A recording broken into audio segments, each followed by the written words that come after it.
Welcome back to my channel. दोस्तों आज हम बात करने वाले हैं flower in the attic the origin series की fourth and last episode the murder के बारे में। लास्ट एपिसोड में हमने देखा इस नरक के कुएं में एक और फॉरबिडन रिलेशनशिप की शुरुआत हो चुकी है जो आगे जाके इस कहानी को एक नया मोड़ देने वाला है, तबाह करने वाला है इस परिवार को। जब ओलिविया को इस बारे में पता चला पहले तो उसे समझ नहीं आया वो कैसे रिएक्ट करे।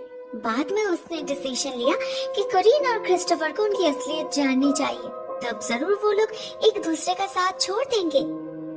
बट एट फर्स्ट वो कोरिन को मैल्कम के नाम से डराने की कोशिश करती है। वो इस रिश्ते को कभी एक्सेप्ट नहीं करेंगे, कोरिन को डिसोन कर देंगे, फॉक्सवर्थ फॉर्चून का एक भी हिस्सा उसे नहीं मिलेगा। मगर कोरिन ये रिस्क लेने के लिए तैयार थी, उसे पैसों से ज्यादा प्यार चाहिए था।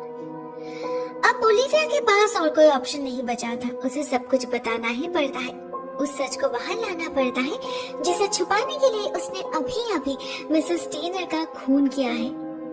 वो उन्हें सारी बातें बता देती है, मैल्कम के रेप के बारे में, अलीशा के प्रेगनेंसी के बारे में, जिससे उन्हें पता चले वो लोग असल में हाफ सिबलिंग्स हैं। मगर इससे कुछ नहीं होता, वो दोनों प्यार में पागल हो चुके थे, इतना अंधा हो चुके थे कि उन्हें इसका कॉन्सिक्वेंसेस दिखाई नहीं दे रहा था।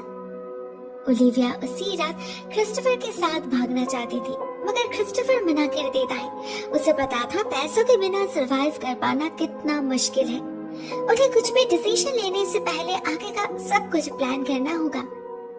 इससे ओलिविया को एक आइडिया आता है। उसे पता था मैल्कम अपने पैसे कहाँ रखता है, तो वो जाती है चोरी करने। मगर लॉकर खोलते ही उसके हाथ लगता है एक विल जो उसके दादाजी यानी कि मिस्टर गार्लैंड फॉक्सवर्थ ने बनाए थे। उसमें साफ साफ लिखा था कि उनकी प्रॉपर्टी 2 हिस्सों में बटेगी, एक मैल्कम को मिलेगा और दूसरा क्रिस्टोफर को, जो उसे कभी नहीं मिला। इतने में मैल्कम वहां आ जाता है और कोरिन को रेड हैंडेड पकड़ लेता है। मगर कोरिन के मन में तब तक अपने पिता के खिलाफ नफरत की आग जलने लगी थी। उसे पता चल चुका था उसके रियलिटी के बारे में। मैल्कम ना सिर्फ एक रेपिस्ट है बल्कि एक चोर भी है। अगर क्रिस्टोफर को उसके हक का पैसा पहले ही मिल जाता तो वो आसानी से अपना एजुकेशन कंटिन्यू कर पाता। अलीशा को भी शायद इतनी जल्दी मरना नहीं पड़ता। कोरिन को तो घिन आ रही थी अपने पिता से।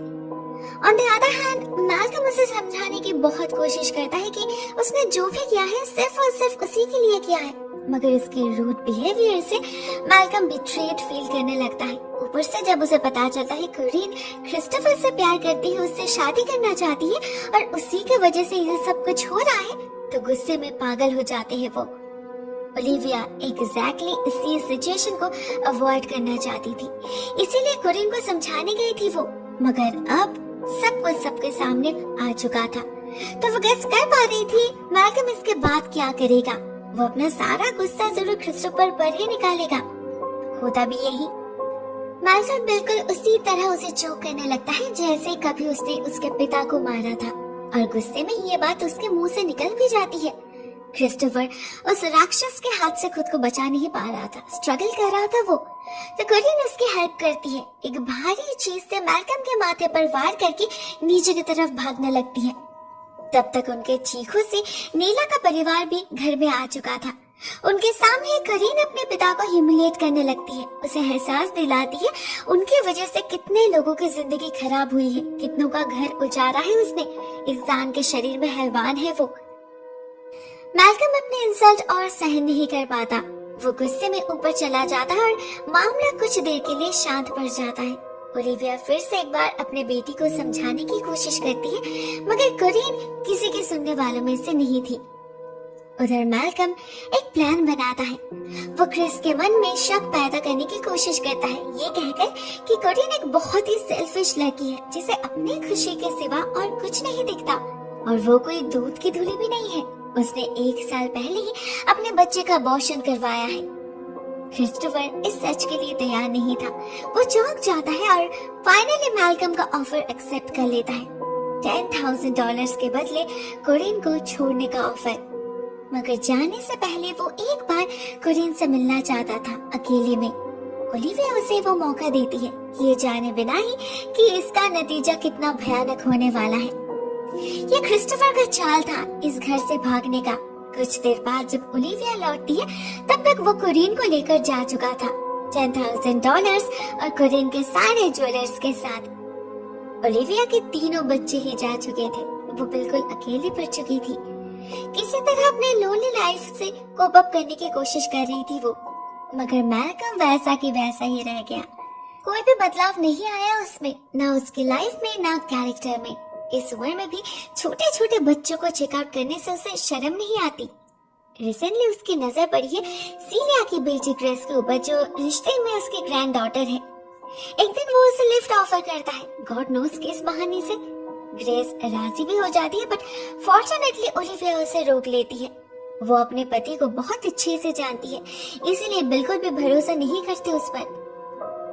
कोरिन के गए हुए ऑलरेडी कई महीने बीत चुके थे। एक दिन ओलिविया को एक लेटर मिलती है जिसमें कोरिन ने लिखा है कि जब तक मैल्कम जिंदा है वो घर नहीं लौटेगी। ऐसे तो सालों लग जाएंगे, ओलिविया इतनी वेट नहीं कर सकती। तो वो मैल्कम को मारने का प्लान बनाने लगती है। रात के अंधेरे में गैराज में जाकर उसका गाड़ी का ब्रेक खराब करने की कोशिश करती है वो, लेकिन नीला उसे रोक लेती है। इस गाड़ी का ड्राइवर उसका एक रिलेटिव है। कल अगर कोई एक्सीडेंट हो तो दोष उस पर ही लगेगा। ओलिविया ऐसा नहीं चाहती थी, तो वो दूसरा रास्ता अपनाती है। नेक्स्ट मॉर्निंग जैसे ही मैल्कम कॉरिडोर पे आता है और नीचे झांकता है, रेलिंग टूटकर डायरेक्टली नीचे गिर जाता है वो।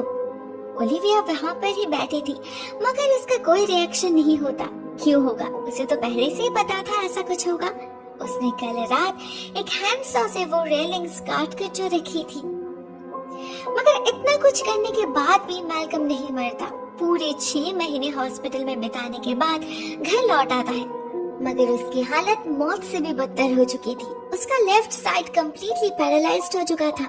इसका मतलब अभी आगे से उसे ओलिविया पर डिपेंडेंट रहना होगा हर छोटी बड़ी चीज के लिए। इससे बड़ी सजा उसके जैसे इंसान के लिए और क्या हो सकती है? मैल्कम का हेल्पलेस चेहरा ही बता रहा था अंदर ही अंदर कितना फ्रस्ट्रेटेड फील कर रहा है वो। ओलिविया इसका पूरा फायदा उठाती है। अपने ऊपर हुए हर एक फिजिकल एंड मेंटल टॉर्चर का बदला लेती है वो। मैल्कम के सामने वो सब कुछ करने लगती है जिससे उसे नफरत है। उसे तड़पते देख एक अजीब सा सुकून मिल रहा था ओलिविया को। वो घर की मालकिन तो बन चुकी थी, मगर बिजनेस की नहीं, जिसके ओनर बनने के लिए उसे मैल्कम की सिग्नेचर चाहिए थी। ओलिविया उसे डराती है कि अगर उसने साइन नहीं किया तो उसे खाना नहीं मिलेगा, और फिर कोरिन के रूम पर जाकर तोड़फोड़ भी करती है, जिसका एक एक सामान मैल्कम ने इतने सालों से संभाल कर रखा था।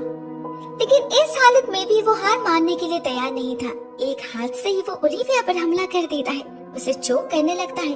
बहुत मुश्किल से ओलिविया निकल पाती है उसके ग्रिप से और उसे मजबूर कर देती है साइन करने पे। ओलिविया हमेशा से चाहती थी एक सक्सेसफुल बिजनेस वुमन बनना। यही उसका सपना था जो मैल्कम ने अपने पाँव के नीचे कुचल दिया था। सालों बाद उस सपने को पूरा होता देख बहुत खुश थी वो। सब कुछ बहुत बढ़िया चल रहा था, मगर फिर भी अंदर ही अंदर बहुत रेस्टलेस फील कर रही थी वो। हमेशा उसके अंदर जैसे एक लड़ाई चल रही थी। एक रात भी चैन की नींद नहीं आती उसे। ऐसे में बस एक ही इंसान था जो उसे सही रास्ता दिखा सकता था, उसका कजिन जॉन एमोस। ओलिविया उससे मदद मांगती है और उसके बताए हुए रास्ते पर चल के अपने जिंदगी का मतलब ढूंढने की कोशिश करती है वो। जिस गॉड और रिलीजन पर कभी भरोसा नहीं किया उसी में शेल्टर लेती है, लेकिन वो भूल जाती है किसी पर भी एक्सट्रीमली डिपेंडेंट होना इंसान को अंधा बना देता है। धीरे धीरे ओलिविया की हालत भी वैसी ही होने लगी थी। ये मॉस उसे रिलीजन के नाम पे एक्सेंट्रिक बना रहा था, उसके बिलीव्स एंड मोरालिटी को कंट्रोल कर रहा था वो। जब वो कोरिन को घर बुलाने की बात करती है, ये मॉस स्ट्रेट अवे मना कर देता है, ये कहकर कि उन लोगों ने पाप किया है और उन्हें पनाह देकर ओलिविया भी उस पाप का भागीदार बन जाएगी। उनसे जितना दूर रहा जाए उतना ही अच्छा है। मगर ओलिविया है तो आखिर एक माँ ही ना। वो छुपके से कोरिन की खबर लेने लगती है। एक प्राइवेट डिटेक्टिव मिस्टर वुडरफ को हायर करती है उन पर नजर रखने के लिए। ऑलरेडी कई साल बीत चुके थे। कोरिन और क्रिस्टोफर अपनी जिंदगी में खुश थे। पता चलता है उनके 4 बच्चे भी हैं, Chris, Kathy, Corey and Carrie. सभी उन्हें परफेक्ट पेरेंट्स की परफेक्ट चिल्ड्रन बुलाते हैं, क्योंकि उनकी जिंदगी सच में ही पिक्चर परफेक्ट है। जब ओलिविया को ये बातें पता चलती है, वो खुश तो होती है लेकिन कहीं ना कहीं उसके मॉरल बिलीफ्स को चोट में पहुंचती है। वो समझ नहीं पा रही थी इतना बड़ा पाप करने के बाद भी ये लोग इतना खुश कैसे रह सकते हैं, और उनके बच्चे वो नॉर्मल कैसे हो सकता है। ये तो लॉ ऑफ नेचर के अगेंस्ट है ना। ऐसे और 5 साल बीत जाते हैं, जिंदगी अपनी तरीके से बीतती रहती है और ओलिविया डे बाय डे और ज्यादा ऑर्थोडॉक्स बनती जाती है। उसके अंदर की वो ब्रॉड माइंडेड स्पिरिट कहीं खो चुकी थी। सब कुछ अपने रिलीजियस विजन से जज करने लगी थी वो, जबकि उसे रिलीजन का असली मतलब भी पता नहीं था। वो तो बस वही देख रही थी जो एमोस उसे दिखा रहा था। इसके कुछ दिन बाद ही उसे खबर मिलती है क्रिस्टोफर की मौत हो चुकी है एक कार एक्सीडेंट में। मगर इसे सुनकर भी उसे यही लगता है कि यह जस्टिफाइड है, उन्हें उनके पाप की सजा तो मिलनी ही चाहिए थी। ओलिविया भी अपने हिस्से का रिपेंटेंस करती है, घर को प्यूरिफाई करके सारे पुराने फर्नीचर्स को जला के राख कर देती है वो, ऐसे इससे उसका पाप कम हो जाएगा। ऐसे में नीला आती है उससे मिलने। उसे बहुत अजीब लगता है ओलिविया का बिहेवियर। ऐसे चीजों को जलाने की जगह वो अगर उन्हें गरीबों में बांट देती तो बेटर होता ना, जिन्हें जरूरत है इन चीजों की। लेकिन ओलिविया इन बातों को समझ नहीं पाती। एमोस उसे समझने नहीं देता। वो नीला के साथ भी बहुत रूड बिहेव करता है, ठीक जैसे कभी मैल्कम करता था। असल में ओलिविया ने एमोस को इतना इम्पोर्टेंस दे रखी थी कि वो खुद को इस घर का मालिक समझने लगा था। जब चाहे जैसे चाहे ओलिविया को नचा रहा था अपने इशारों पर। उस रात ओलिविया को मिस्टर वुडरफ की तरफ से एक चिट्ठी मिलती है, जिससे उसे पता चलता है क्रिस्टोफर के जाने के बाद कोरिन की हालत बहुत खराब हो चुकी है। उसके पास ना रहने के लिए घर है, ना खाने का पैसा। बेचारी अपने 4 बच्चों के साथ बहुत क्रिटिकल सिचुएशन में है। जब डिनर टेबल पे वो ये बात शेयर करती है, नीला उसे कोरिन की मदद करने के लिए कहती है। वो एक माँ होकर ऐसे सिचुएशन में मुंह कैसे मोड़ सकती है। मगर एमोस कहता है कोरिन को ये सब अपने चॉइस की वजह से भुगतना पड़ रहा है, उसे सफर करना ही होगा। This is the gods will. God इसी तरह से उसे उसके गलती का एहसास दिलाना चाहते हैं। जब उसके पास जाने की और कोई जगह नहीं होगी, तब उसे यहीं पर वापस आना होगा, कबूल करना होगा अपने गुनाह को, माफी मांगनी होगी। लेकिन तब तक उसे कोई मदद नहीं मिलेगी। ओलिविया एक बहुत बड़े कश्मकश में पड़ चुकी थी। उसे पता तो था कि शायद ऐसे में इतना स्ट्रिक्ट होना ठीक नहीं हो रहा। आखिर कोरिन उसकी बेटी है, मगर एमोस ने उसके दिल और दिमाग को ऐसे कंट्रोल कर रखा था कि वो खुद से कोई डिसीजन नहीं ले पा रही थी।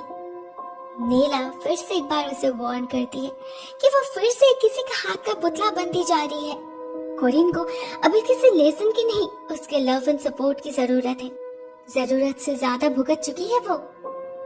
नीला इतना कुछ बताती है क्योंकि वो असली ओलिविया को जानती थी, मगर उसे ये पता नहीं था कि वो ओलिविया बहुत पहले ही मर चुकी है।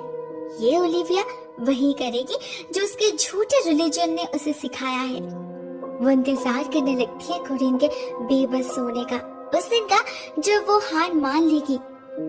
नीला उसे और कुछ नहीं बताती। उसे इस वाले ओलिविया में मैल्कम की परछाई जो दिखने लगी थी। इसके कुछ दिन बाद ओलिविया को कोरिन की एक लेटर मिलती है। उसने घर लौटने की मांग की है। वो तो बहुत खुश हो जाती है। आखिरकार सब कुछ उसने जैसे सोचा था वैसे हो रहा है, मतलब वो सही रास्ते पर चल रही है और इसका सारा क्रेडिट जाता है एमोस को। ओलिविया की जिंदगी में एमोस का इम्पोर्टेंस बढ़ता ही जा रहा था, जो मैल्कम को भी दिखाई दे रहा था। वो अपने आंखों के सामने एक दूसरे आदमी को धीरे धीरे उसकी जगह लेते हुए देख रहा था, मगर बदले में कुछ नहीं कर पा रहा था वो। तो आखिरकार वो वही करता है जो इतने सालों से करता आया है। एक दिन वो एमोस को बता देता है कि ओलिविया एक मर्डरर है। उसे लगा था इससे एमोस का ओलिविया पर से भरोसा उठ जाएगा, मगर होता कुछ उल्टा ही। ये एमोस ओलिविया का ट्रू सेल्फ जानकर उसे फॉरगिव करने के बहाने उसका फायदा उठाने की कोशिश करता है। उसे सहारा देने के बहाने उसका रेप करने की कोशिश करता है वो। इतना सालों से यही तो वो चाहता था, इसीलिए ही तो इतना समय लेकर धीरे धीरे उसके लाइफ में अपनी जगह सिक्योर कर रहा था। ओलिविया उसके हरकतों से हैरान हो जाती है। पहले तो उसे थप्पड़ मारकर घर से निकल जाने के लिए कहती है, मगर उसके बाद भी जब वो नहीं मानता तो फिर उसका खून ही कर देती है। उसके लाश को दफना देती है उसी जगह जहां सालों पहले उसने और मैल्कम ने मिलकर मिसेस स्टेनर को दफनाया था। हादसे के बाद ओलिविया के अंदर जितनी भी अच्छाई थी वो सब मिट जाती है। वो जैसे अंदर से पत्थर बन चुकी थी। उसे यकीन हो चुका था कि दुनिया में बस वो अकेली ही सही है और बाकी सब गलत। जिनको सही रास्ते उसे ही लाना होगा। तो वो वही करती है, अपने बेटी को घर बुलाती है, उसे प्यूरिफाई करने के प्लान से, उसके बच्चों के अंदर जिस पाप की जड़ है उसे खत्म करने के इरादे से। मगर उसे कोई आइडिया ही नहीं था कि वो असल में चीजों को और बिगाड़ रही है। उसका तरीका उन्हें पाप से दूर नहीं करेगा, बल्कि उन्हें और पाप करने पे मजबूर कर देगा। हम देखते हैं पहली नजर से ही वो कोरिन के बच्चों को घिन भरे नजर से देखने लगी थी। लड़के और लड़कियों को एक साथ बैठने तक नहीं दे रही थी, इस डर से कि वो लोग भी उनके माँ के रास्ते न चलने लगे। मगर आखिरकार वही होता है। वो उन्हें रैट पॉइजन से मारने की कोशिश तक करती है, मगर वो किसी तरह सरवाइव कर लेते हैं और शुरू होता है पाप का एक नया चैप्टर।